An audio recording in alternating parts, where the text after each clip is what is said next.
En résumé, cette affaire s'est éclatée par Le Parisien, qui l'a révélé dans un article titré « Le président de Toulouse Damien Comolli placé en garde à vue », indiquant que le numéro 1 du TFC a été entendu par les enquêteurs. Aussi par le quotidien L'Équipe qui a évoqué que Damien Comolli est sorti de garde à vue jeudi midi. Selon les informations, le président du Toulouse FC, Damien Comolli, a été placé en garde à vue, dans le but d'être entendu dans une affaire de faux agents de joueurs. Ce jeudi 6 juin 2024 il a été placé en garde à vue, afin d'être entendu dans le cadre d'une affaire de faux agents de joueurs. Celle-ci concerne notamment John Vlahovic Galtier, fils de Christophe Galtier et demi-frère de Jordan Galtier, l'adjoint de l'entraîneur du TFC Karl Martinez Novel. Damien Comolli, lui-même ancien agent, on lui reproche d'avoir sciemment fait appel au service de John Vlahovic Galtier, dans le but de faire signer Jordan Galtier autant qu'entraîneur adjoint au TFC Karl Martinez Novel.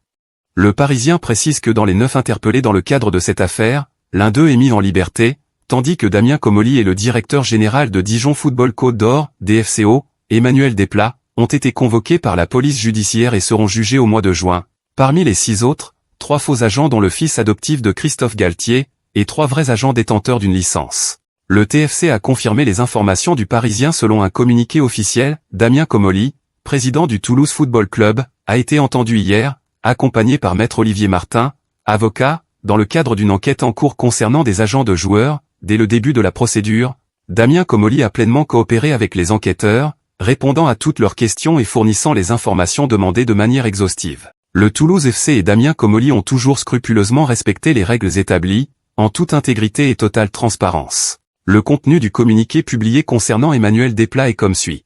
Emmanuel Desplat, directeur général du DFCO, a été entendu, ainsi que d'autres personnes, jeudi 6 juin 2024 dans le cadre d'une enquête portant notamment sur des faits d'exercice illégal de l'activité d'agent de joueur. À cette occasion, et afin de concourir à la manifestation de la vérité, celui-ci a répondu de façon complète aux questions des enquêteurs, contestant radicalement avoir commis la moindre infraction et affirmant avoir toujours agi en respectant scrupuleusement la réglementation applicable. Lors de la suite de cette procédure, M. Desplat et sa défense démontreront que les infractions ne sont pas caractérisées. Fin du communiqué. Or d'après Maître Olivier Martin qui s'est exprimé en précisant, devant le tribunal, et dans le cadre d'un débat contradictoire, il sera rapporté la preuve que les infractions reprochées à Damien Comolli, président du Toulouse FC, ne sont absolument pas caractérisées.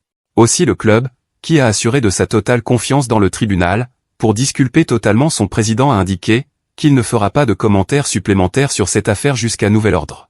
Et selon les dernières infos, la suite pour Damien Comolli et les 8 acteurs du foot français dans ce dossier est fixée au 21 juin, devant le tribunal correctionnel de Marseille pour une audience de fixation, d'avant-procès qui sera probablement avant la fin de l'année 2024. Les peines encourues pour les faits reprochés vont jusqu'à 10 ans d'emprisonnement et 1 million d'euros d'amende.